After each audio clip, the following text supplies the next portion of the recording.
Yeah, thank you, Ken. And sorry I'm just a tad bit late here. It's a 12-hour teaching day, but I'm ready to get on this. So let's do it. Thanks for everybody for joining. Okay. Shelby, I know you're having some issues with your internet out at your new place. Do you have the account, the Maestro Conductor account open, or am I controlling the call tonight? Yes, sir. I do have the Conductor link all pulled up. There may be a couple of issues that may happen, but it looks like it's working well right now. So I think we're in good shape. Okay, that's good. So we have a few more people have joined, and I'll just wait another minute or two, and then we'll get started. I was hoping to see some of our other field organizers out on the call. I haven't seen them join in yet, but okay. So the usual routine, if you have any questions, please press a number on your keypad and your hand will go up, and we'll have a chance then to see that you have a question. Excuse me. And then we can call on you. So, okay, we're up. We have 11 people on the call, 12 now. People are still joining one by one. So we have 12 people on the call right now. So why don't we go ahead and get started?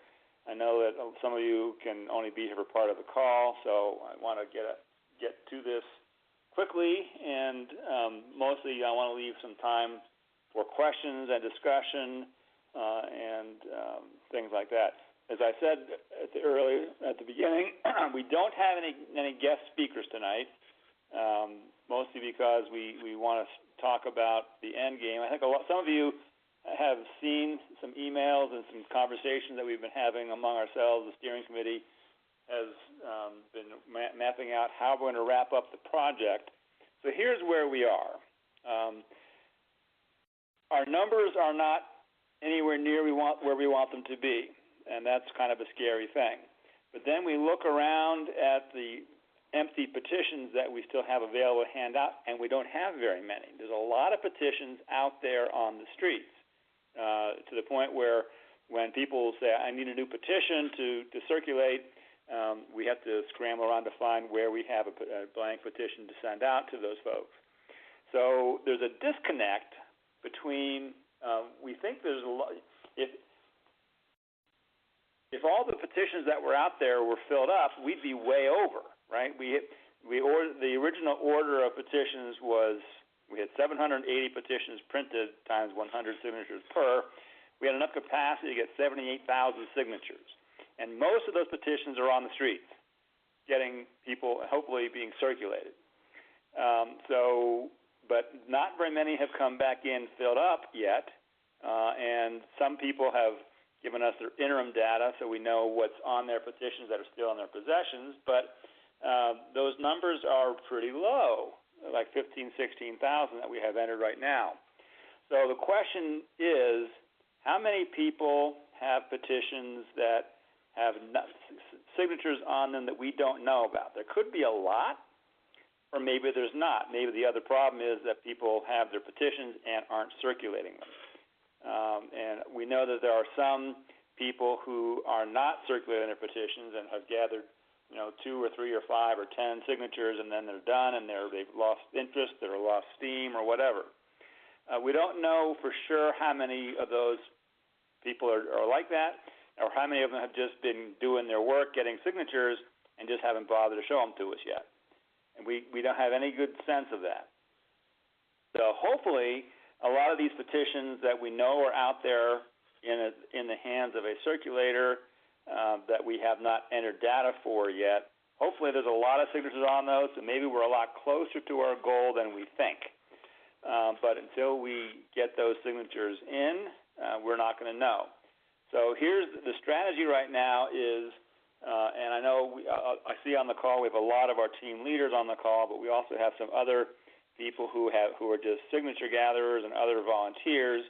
The idea here is we need to identify as soon as possible, and by that I mean like next week, by the end of next week if possible, how many of these signatures are stalled and are not going to be, and the circulators are just done and just haven't turned them in yet. So it's really important for the team leaders and any of the circulators who are on this call, if you know of somebody who has a petition and is not circulating it and does not intend to circulate it any further, even if they only have 3 signatures on it, we want those signatures. So we need to contact every person who has a petition and find out, do you have signatures? Do you want to continue circulating? If you're done, get it notarized, get it back to us, and let's get it entered so we know where they are. If, however, you have a petition and you still want to circulate that petition, please get out there and do it. We're running out of time. We're in the fourth quarter of our football game here, and we're down. And we're in hurry-up offense now. We've got to get signatures as quickly as possible. And even if we don't get all the way to the goal, if we get close to the goal, that's going to give us a lot of clout when we go to the legislature in January. And I'll talk about that in a little bit. So that's the immediate imperative, is to get in touch with every single person who has a petition and find out, are they done? If so, get it notarized, get it to us. If they're not done, help them find places to go out and continue to gather signatures. So that's kind of where we're at right now. I'll stop at the moment. I see that Melody Nielsen has her hand up, so I'm going to unmute Melody. Melody, what do you have to say? Hi, feedback. Can you hear me? Yeah, Hello? it's kind of. Yes, I hear you. There's a little bit of a buzz in the background, but go ahead. Okay, I'm in my car, Okay. and I didn't mean to raise my hand, but I don't know if you want to tell them about what I'm going to be doing in October. For my Laramie County, we're going to have a end of the year petitioning party on the 27th. So this is where those last people who are doing their petitions will be able to drop by my house. We're going to have music, we're going to have food, we're going to have cans. We're going to have a lot of different things happening, plus allowing people to sign on that day. I'll have big signs, and people have already said they're going to walk up and down the street with signs to sign there at my house. So this is sort of one way to end it nicely for the petitioners that are petitioning until the end. Right. I've already started getting petitions back of people who are not even really participating. So that's just what we're doing here. I don't know what else I can do. I've gave you everything I can help with at this time, and I will continue to do so as I am informed. But I hope that this will be a very interesting next 2 months. This is our last shot. We've got to get some signatures, and we will try hard. The people I've talked to, there's just a few of them, not even 10 people are really working, but they're all starting to come out now and work all the time. We only have 2 main events a week, which are 2 markets, and that's where we're getting our signatures. So, but if I'm sort of counting that by October 27th, we're going to have a lot more signatures, hopefully. Okay. Thank you. And the buzz is getting bad, so I'm gonna mute you again, Melody, because it was getting hard to hear.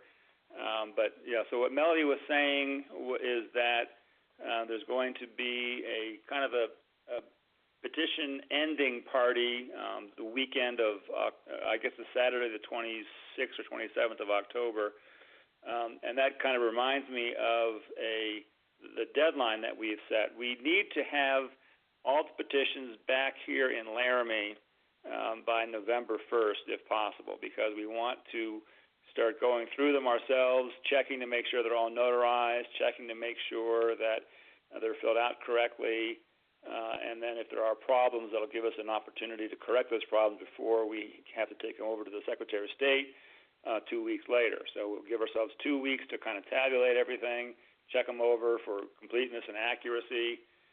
So that's kind of the target, is to wrap everything up.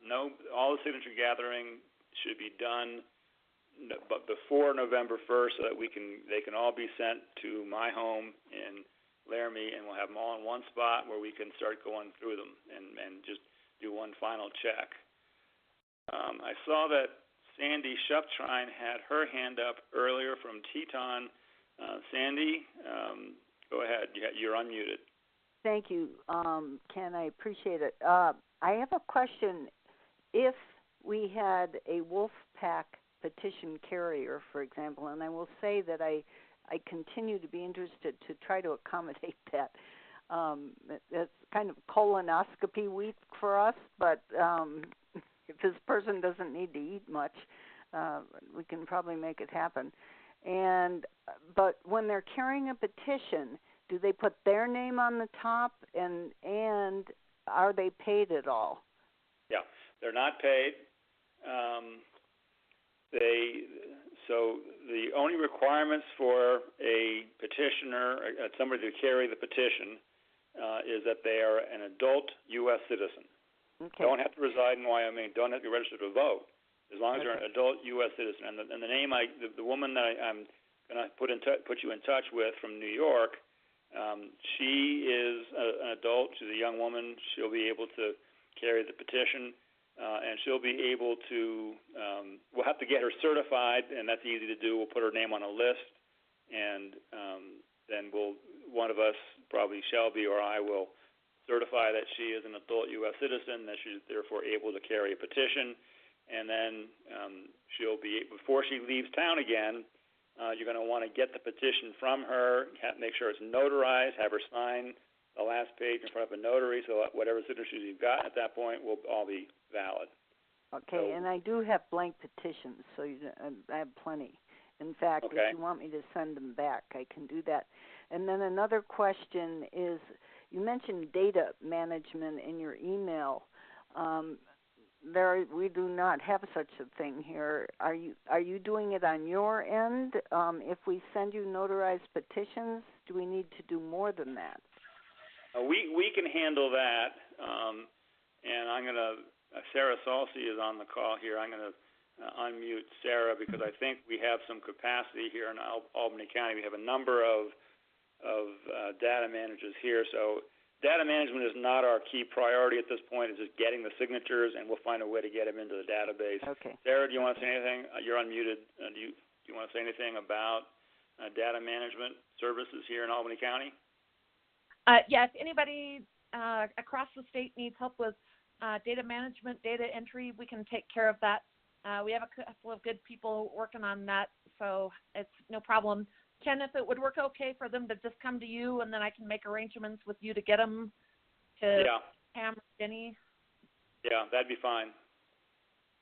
Okay, and then Ken, just by way of reporting quickly, you saw the email that I sent to them, to my group, quote unquote, there's one person who ever replies to me, and she's doing a good job of replying and has done a decent job of gathering signatures.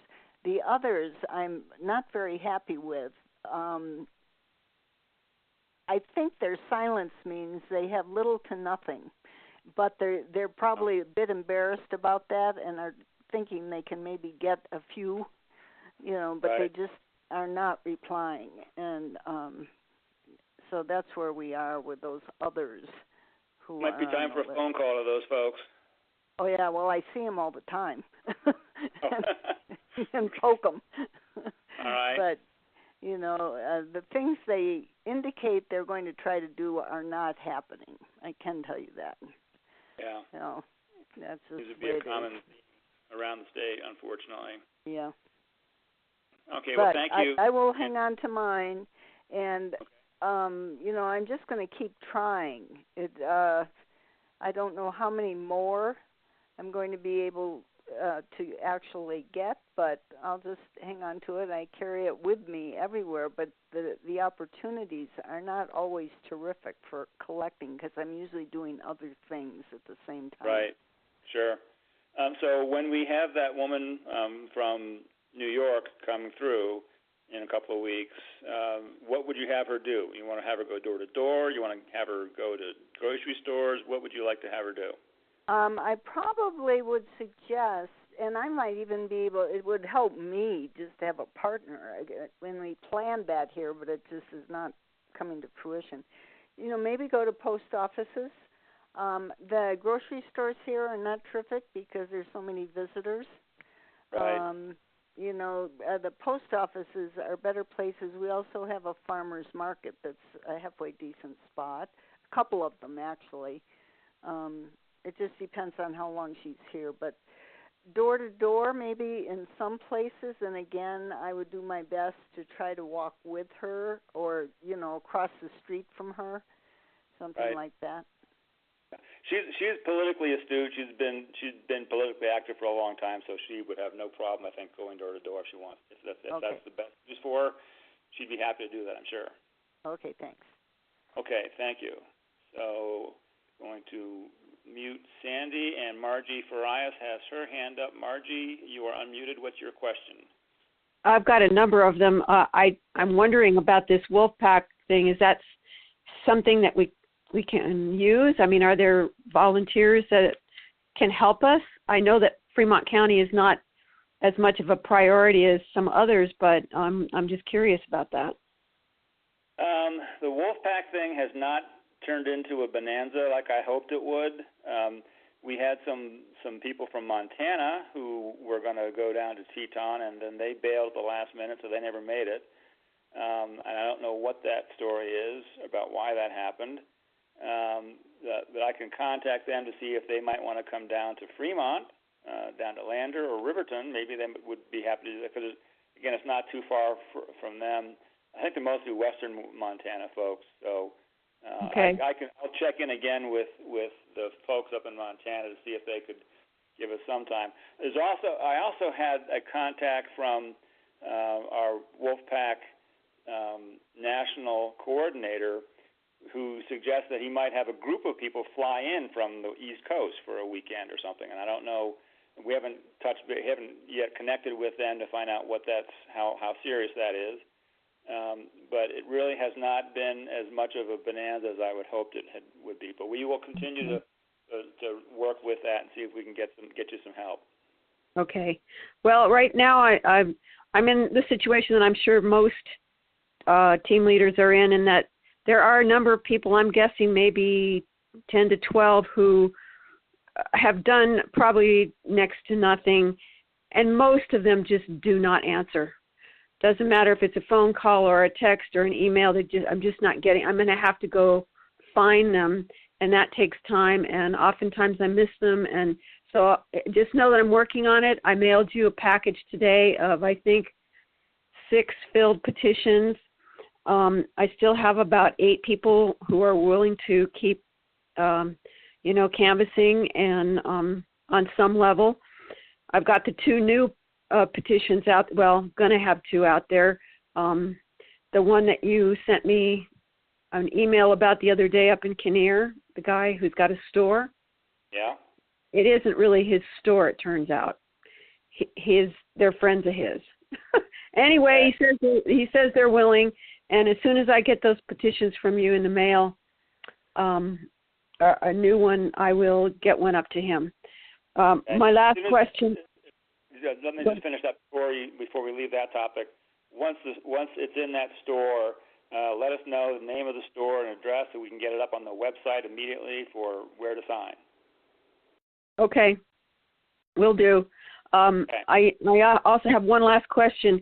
As far as data entry, I know you say it's not a priority right now, but it is starting to get kind of confusing with just getting petitions back from people who've let them sit for many months and maybe have a few new signatures. I'm not sure what's been entered and what hasn't yet. Will you be checking it, re-entering everything once you get them? Yeah, we can double check on that for sure. Okay, that's what I was hoping, because I have a feeling that I might be missing some, and Carol's doing a great job here, but she can only do what I'm giving her, and I'm not sure that I'm totally accurate. That's all. Okay, we'll double check when they get here. All right, thank you. Okay. No other hands are up. So Shelby, or is there anything you want to say, Shelby? Yeah, I did send a couple petitions out to Margie and Christy's way, who are on the call, and so those are out there. They're on their way. You should have tracking info for those. I do think I agree with Ken. It's most important now to get whatever petitions are out there back, depending on the petitioner's desires in terms of do they want to keep petitioning? Are they closed off? The more we get back, the better. We've got a lot of data entered, and if data has been entered, and we've got over 15,000 signatures, I think, entered, we just want to get the petitions back by November 1st. That's the main thing. Now, if folks do have a problem with shipping costs, we can pay those, and we'd be more than happy to do so. So make sure that you keep receipts, and we will pay those shipping costs for sure. I think that's what I'm thinking of right now.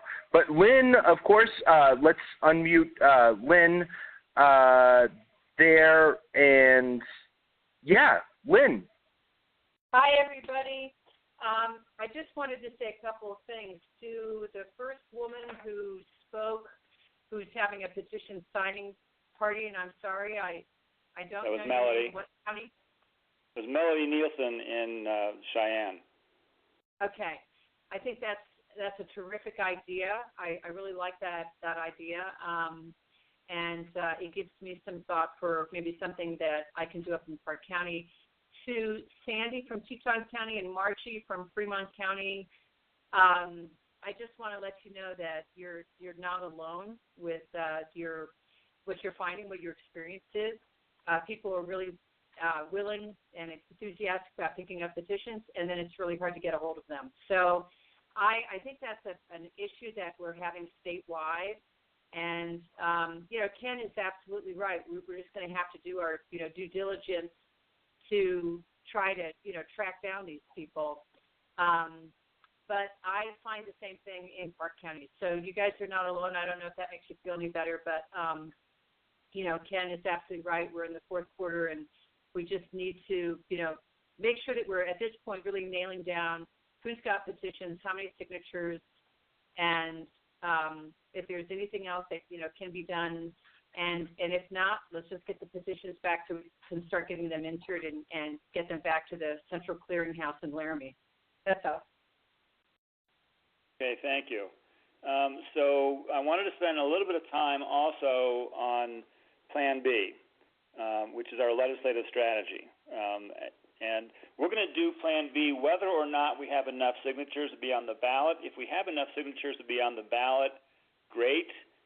But then we have to give the legislature an opportunity to do it legislatively anyway, and so it'll be on their agenda to begin with, because we're on the ballot. But if we're not, if we don't have enough signatures, which is a very real possibility now, we want to put a good effort into getting the legislature to do it for us and not have to go to the ballot. And I think we have a really good opportunity here to pull that off. And let me just tell you a little bit about what we're doing. Some of you know this. Some of you have been involved with this, but others of you have not. So let me just tell you what's up.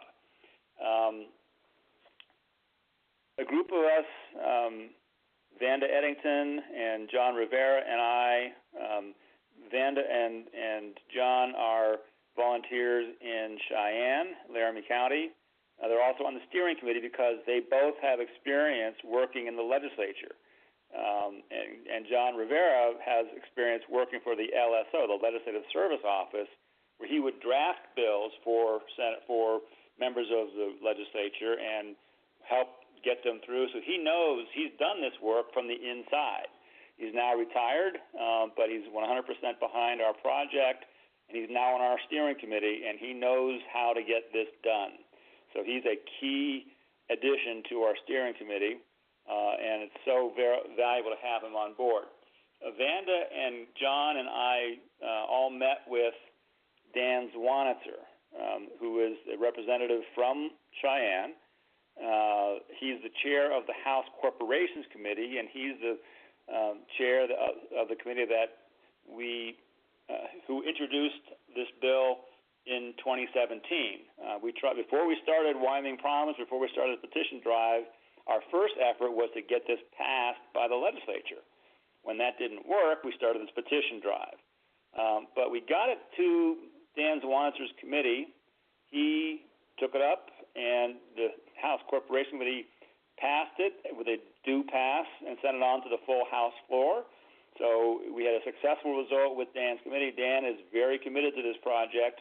He thinks dark money is a big problem and getting worse, and he wants to help us out any way he can. Most of you, I think, know, we didn't get it through the House because we started too late, and it got to the House floor on the last day before it transfers over to the Senate, and they ran out of time and didn't get to it. So it was never voted down, but we ran out of time. So we're starting now. I think the way to get this done is to have it dropped into the legislature on day one. The very first day of the legislature, we want to have a bill or two bills ready to go and introduced on the very first day. So we met with Dan in Cheyenne a week or two ago. He has agreed to be the sponsor. He'll carry the bill if nobody else will. He'd rather not be the prime sponsor because he's got a lot of things to do, and it would be his committee that would be working on it too. But if nobody else would do it, he will. So we have a sponsor for the House for sure, and he gave us some suggestions of other legislators who are likely to be sympathetic and maybe co-sponsors. We've also identified a few Senate members, senators who could be either prime or co-sponsors. And Dan went through and looked at the list of people who survived their primaries and are still on the ballot, and he counted 16 names that he thinks could probably pass this. He thinks there is a good chance of getting 16 votes in the Senate if we can get it through a committee in the Senate. So we're working with Dan very closely. He's already sent the bills over to the LSO to start working them up so that they will be ready to go on day one. So I tell you the whole story because I think it's important to realize that we have a lot of allies in the legislature. We have some people now with experience. Shelby and Lynn and I did this in 2017. We had no idea what we're doing. We didn't have a lobbyist. We didn't have anybody helping us out. We were complete amateurs, and we still got through the Corporations Committee and onto the floor. So with more professional help now and more knowledgeable help and a better understanding of how the process works, we think there's a really good chance that we'll be able to make a lot further progress and maybe get it all the way through to be passed. The other thing that we are talking about, and Vanda is working on this, is we're going to try and hire a lobbyist. We think it's going to cost us several $1,000s to have a lobbyist, obviously not a full-time person. This lobbyist will be working on our bill and a few other bills, but we're going to try and get some professional lobbying help to make sure that somebody's there watching, make sure that when things happen, they're aware of it, and they can contact us. And so we're going to make a very serious effort to get this done through the legislature. One last comment on strategy, and then I'll open it up for any questions that you might have. We're going to try and drop two bills in, two different ones, one in the House, one in the Senate. The House bill, which is going to be our primary thrust, is basically taking the act that we're circulating, the act to promote free and fair elections, that one-page thing that's attached to the back of your petitions, have that reworked into a bill. We'll probably take out a little bit of the there's one section that's kind of irrelevant now, but we're going to keep the Article 5 call in, and we're going to keep the call on Congress, and the heart of the bill of our bill is going to stay intact. Have that introduced in the House, and hopefully get that through. The other bill that we're going to introduce is basically to say, and we're trying to have a Senate person introduce this in the Senate on a parallel track, but that bill is going to say the legislature hereby puts on the 2020 ballot this initiative. So basically it's a way of saying you didn't get enough signatures, but you got close enough that we'll excuse that and put it on the ballot for you. And that way the voters would have a chance to weigh in on in 2020. That's our second favorite thing. We'd rather have the legislature just do it and be done with it in 2019 and not wait for a vote in 2020. But as a backup plan, if the direct action by the legislature doesn't work, maybe we can have our fail-safe is maybe the legislature will at least let us put it on the ballot and let us get it done that way. So that's our, and of course, if the first strategy works and that goes through, the put it on the ballot thing is moot and they wouldn't have to do that. That's only a kind of a fail-safe plan. So that's the strategy that we are employing. And as I said, and the reason I go into this detail is that we have several advantages going into the 2019 session. One is we've done it before, so we know a little bit more about how it works. Number two, we have identified through our supporters page who our friends are already. So we have a good idea of who the legislators are who support what we're doing, so we know who to contact. Number three, we have an army of volunteers. All of you on this call, all of your circulators. We have a list of about 600 people who are interested in this project, and a list of about 300 or plus who are actively involved with circulating. They're all voters, and they can contact their legislators and say, we want you to do this. So we will be in touch with all of our volunteers, the entire list of 600 people who have signed on to follow what we're doing. We're going to get them involved to contact their legislators. So that's the other advantage. And the final advantage that we're going to have is rather than just 3 people going to the legislature 2 years ago and saying, pretty please, we're going to be able to say, here's a list of 25,000 voters who have signed our petition that say we want this. And the more, if it's 29,000 or 30,000, the bigger the number, the more clout we have. So it's really important that even though it's becoming harder and harder to see how we're going to get all 38,818 signatures, if we only have 25 or 30,000 or whatever the number is, the bigger the number, we're going to be able to go and say, see, there's a lot of people who want this, and they're all your voters who want this. And so we'll have a lot of clout when we try this. So we have a lot of advantages going into the 2019 session, and if that's the way we have to get this done, we're going to get it done that way. And we'll be calling on all of you and all of your team members and your circulators to start contacting legislators to say, please vote yes when this comes before you. But that strategy is developing. Of course, we don't know who's going to win their November elections. We don't know who's going to be in leadership now until we'll know later on in November who the leaders are. But we are making plans right now, and we're doing what we need to do right now to get it ready to go on day one. So I wanted to lay all that out for you, and then I wanted to open up for any questions or comments that people might have. I see Lynn has her hand up. So, Lynn, you're unmuted. Go ahead. So one question, one comment. I'll start with the comments. One thing that we could do would be specifically telling our representatives when we meet with them exactly how many people in their district, signed the petition. And that's just an idea I have. It would probably take, having to make Xerox copies. I didn't know if Ken, if you and Shelby had talked about making, or if your plan was to make Xerox copies of every single page of the petitions, but that's something that we could have, and we could have those names, and we could go back to the legislators and say, you know, this many people signed, these are people that voted for you, these are your constituents, and just having that, you know, specific number, I think would really help our cause.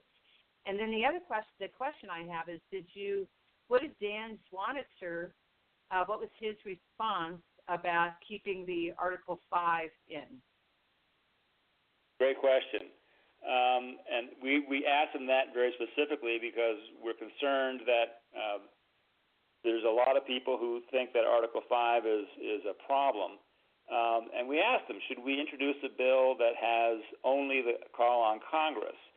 And I told him very bluntly that that's not our preference because we don't have any confidence that Congress is going to do this by itself. And we think that having the Article 5 call is what's going to actually get Congress's attention and make them do it. But if we don't have that, then they can ignore us. And he said that we should leave it in, understanding that it could be amended out at any point along the process. The Corporations Committee could take it out. It could be taken out on the floor of the House. It could be taken out in the Senate. There's all kinds of opportunities for it to be amended so that the Article 5 call goes away. But his suggestion, and I agree with it, is why concede defeat before we get started? If we offer it without Article 5, we've defeated ourselves.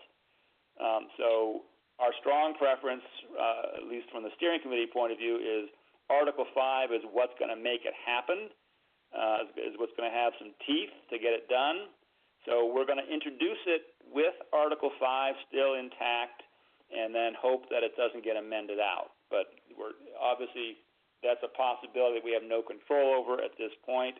And if it turns out that they have to amend it out to get it passed at all, well, having a call on Congress is better than nothing. It's not much better than nothing, though. So that's our strategy. Okay, anything else, Lynn? I did meet with outgoing Senator Ray Peterson, and I was impressed by how much the fact that he, you know, drove 45 minutes to meet with me, and the fact that he met with me for an hour and a half and was completely engaged and showed no signs of, being in a hurry.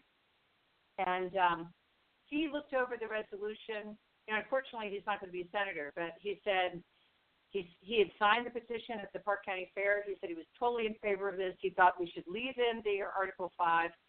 You know, he actually did say that, you know, he and a bunch of other state representatives, you know, went down to Arizona, you know, for a big meeting about Article 5 balanced budget. And he was very honest with me. He said, oh, yeah, it was put on by the Koch brothers. And this is the sort of disconnect that I don't quite understand, is that one of our congressional representatives, state congressional representative, Dan Larson, wouldn't even talk with me, much less sign the petition. He would not even have a discussion with me, and yet he is one of the biggest cheerleaders about this Article 5 balanced budget amendment. And he apparently that's, you know, his passion, and he presents that every single year, you know, in the Congress. And so I asked Ray Peterson, you know, why won't he even talk when he believes in an Article 5? And Ray said, I don't know. The only thing I can think of is that he is so much wanting his own thing to pass that he's not willing to talk to anybody else about their Article 5. So for what that's worth, it did, but that's a great observation. And Dan made that same point, that in 2017 the legislature did in fact adopt an Article 5 call for the balanced budget amendment. So they can't be that afraid of Article 5 if they want it for one purpose and they can't have it for any other purpose. Their fear of the runaway must have been allayed when they said, let's do Article 5 for the balanced budget amendment. That's already Wyoming is now one of the 30 states or whatever the number is now that are calling for the balanced budget amendment through Article 5. So that's another reason why Dan said keep it in, because they've already done it once. They might do it again. And I want to run this idea past everybody on this. So listen to what I have to say and think about this and tell me if I'm crazy, okay? My view is when we talk to a representative or a state senator who is concerned about Article 5, number one, we have the whole shtick on why it's not going to happen, it's not going to run away. But number two, our issue aligns pretty closely, I think, with the balanced budget amendment. So there's a couple of different ways to solve the problem of budget deficits. Right? They're terrified of budget deficits. They need a balanced budget amendment to solve the budget. That's the nuclear option of balancing the budget. A less nuclear option is to elect some fiscally responsible representatives to Congress. And how do you do that? Well, number one, get money out of politics. The people who have money love deficits because the people with money love low taxes. They're going to want their taxes cut. But B, they don't want to cut spending because spending, they tend to make money on a lot of spending. So when the government engages in spending for military or other forms of spending, the people with money benefit from that spending. So the money class loves government spending, hates government taxes. That's what we get. What gives us deficits. So if we can get money out of politics, and therefore elect people who understand how to balance a budget responsibly, you don't need the balanced budget amendment. You just need fiscally responsible representatives, and getting money out of politics helps that. So that's my shtick. That's the conversation I want to have when I'm talking to a legislator who's a balanced budget person and doesn't want to do our thing because they think, I don't know why they think it, but our issue is aligned with what they want to do. So I see some hands going up to tell me I'm crazy, so I'm going to unmute Chris Lowry. Chris, am I crazy? What do you think? Ken, I don't think you're crazy at all, and I think you're right on point. And for those of the people that are on this call that don't know, I'm also running for state treasurer, and I'll be on the ballot as a Democrat, running against Kurt Meyer. And I want to point out this issue when and where I can in my campaign. So, and that's all I really need to say, I think, unless anybody's got questions. But okay, thank you, Chris. No. This is Shelby. I do want to say, Chris Lowry, who's been a big supporter of our issue via Wyoming Promise since the very beginning. Chris Lowry is running. He is a candidate on the call tonight. So I did want to. I've been waiting to say that. So, but thank you, Chris, for supporting us and getting on the ballot. Congratulations. Yes, thank you. Okay, I see Margie Farias has her hand up. So, Margie, am I crazy? No, I don't think you're crazy at all. In fact, I'm wondering if you would be willing to write down what you just said, in as concise a way as you can without having to spend too much time, so that I can wrap my brain and therefore my tongue around what you just said. It's a great argument, and I think that it's useful because I often have people ask me about balanced budget and term limits when I approach them with our petition. And I usually say, well, there are different issues, and this isn't part of that, but if I could link them in some way, that would be great. Yeah, I think I forget where it was. It might have been up in Park County when I was doing a talk, and I got a question. And this is a year ago. Got a question from somebody who's a balanced budget fan, and said, if I vote for a balanced budget amendment. If I vote for what you're trying to do, can I also have a balanced budget amendment? I said, absolutely, you can. And I said, good, I like them both. So she was very happy to hear that balanced budget and money out of politics are consistent with each other. But I will send around some talking points about the linkage but Margie, we're going to be asking you to talk to some hostile people. Cale Case, for example, is not a friend, but he's your state senator. So right. If he starts going in on you about balanced budget amendment, you can say, hey, do this too. We can, because we're on the same page. We're on the same side. These issues work together very well. They're not mutually exclusive. They're actually complementary to each other, I think. Yeah. Well, the argument you just made, says that. So if I could, like I said, have that in writing somehow, I could study it a little bit more and make and I could articulate that argument myself. Right. Good. Okay. I will send that around in some talking points. Okay. Are there other questions, either regarding the legislative strategy or anything else? We're about 10 minutes away from 8 o'clock, so if you have any other questions, comments, concerns, anybody want to ask anything? We're at that stage of the meeting. Okay, some hands going up. I see Chris Corfante went up first. Chris, what's on your mind? Hi, everybody. One thing is, do you want us to send our blank petitions to you now? The blank ones, no. Hang on to the blank ones. I think I've got a stack here that'll hold me for a while. I did reach out to the Secretary of State, so if we need to have more printed, we can do that. But I'm thinking right now I think we've got enough around the state that we don't need to print anymore. But keep the blank ones in case you find some new people to circulate, and keep them going. Okay, and then thanks. And then the other, Shelby, did you get a check for a good amount of money recently from Sheridan?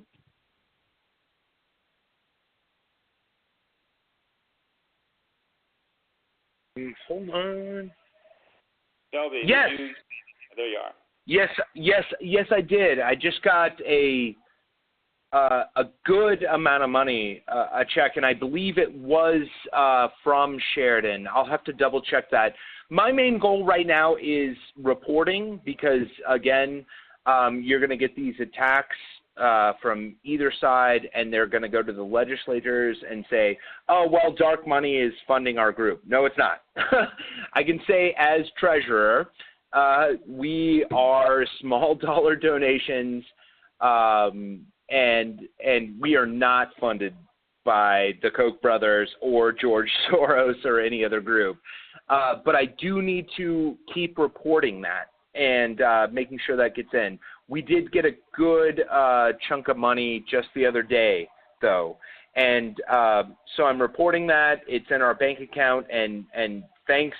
I don't have the name in front of me right now, but thank you to whoever sent that. And I think that's all. And I appreciate the idea of the party at the end, and we're going to try to do something also in Sheridan. And I think it's a great idea to keep our relationships going with our hard workers so that we can come together again when it's closer to legislative session and get rallying behind a bill. Yeah, these are the folks who are going to be able to contact their legislators for us and put some pressure on to get it done.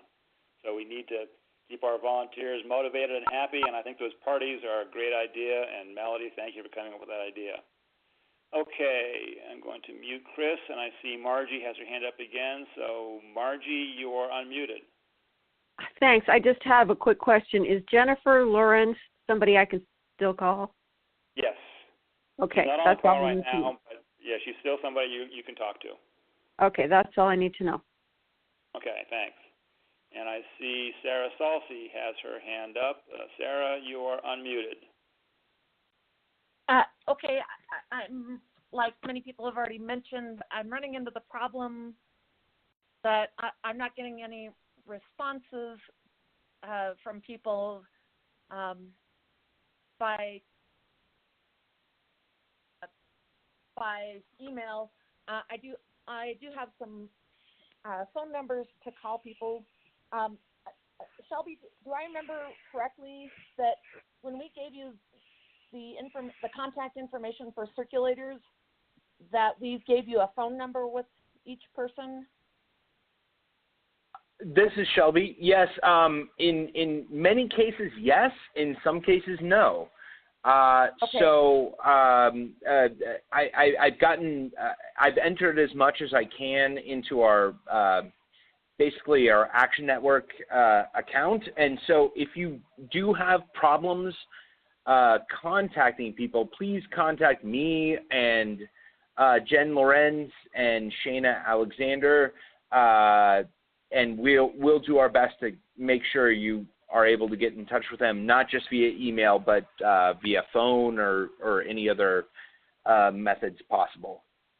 Okay, so I do have some phone numbers, but I'll be asking for some help on that front. No, that's perfect fine. Again, contact me and we'll do our best. Some folks go off the grid. They go off the radar. Even folks that were with us from the very beginning. So definitely make sure that you keep in touch, and getting in touch with these people and contacting them for any petitions. Blank, one signature, two signatures, as Ken has said, is extremely important. That's going to give us the most clout in the legislature. So that's why from the very beginning, encourage county team leaders, keep track of who has what and contact lists and things. But if you don't have complete information, we are going to be here to help you as much as we can. So just keep in touch, and we'll do our best as well on our end. Okay, and again, thanks to Melody for that suggestion about a celebration and something to end with a bang, if you will. But right now it feels like I'm trying to get blood from a turnip. So from volunteers, and there's a few that are really great, like most places, but the rest are just kind of not. Right. And when I say not that they're not great, it's just that I'm not getting any feedback from them. So. Right. Sounds like a common problem all across the state. Yeah, but. Yep. Democracy is hard, and we're look, from where we came from the very beginning of this, 2 years ago in the legislature when there was 6 of us, basically. I mean, imagine what we've done since then, and that's amazing. But definitely burnout is an issue, and as we move forward, it's not just the ballot initiative and getting this passed and everything, or through the legislature. It's also ratification. If this amendment is adopted, 3/4 of the states will need to ratify it, and that is something that we will have to continue. This is not a 2-year thing. It could be a 10-year thing. It could be a 15-year thing. But again, democracy is difficult, and everybody needs a break at some point too. But let's keep on it. Let's definitely keep in touch on everything, and especially through this next legislative session. So keep the faith, and we can get this done. I mean, that's how everything got done. It was hard work, and we'll make it happen. Okay, good. So I'm not seeing any other hands up right now, so it's almost 8 o'clock. Just wanted to wrap it up here by saying once again, thank you to everybody on this call. You've all worked so hard, and as Shelby just noted, we're not done yet. It's going to be a while, but it's been really an honor, I have to say, to have worked with every one of you guys and to continue working with all of you. it's really inspiring to me to see how hard everybody's been working on this issue, how dedicated you all are to this issue, and I can't say enough about how I admire everybody on this call for all the hard work. We're not done. We got more to do. I know we're all tired, but we just got to keep it up. So thank you all so much. And unless there's any other comments or questions, I'm not seeing anybody's hands. Thank you all so much, and we will be in touch very soon. Keep up the good work.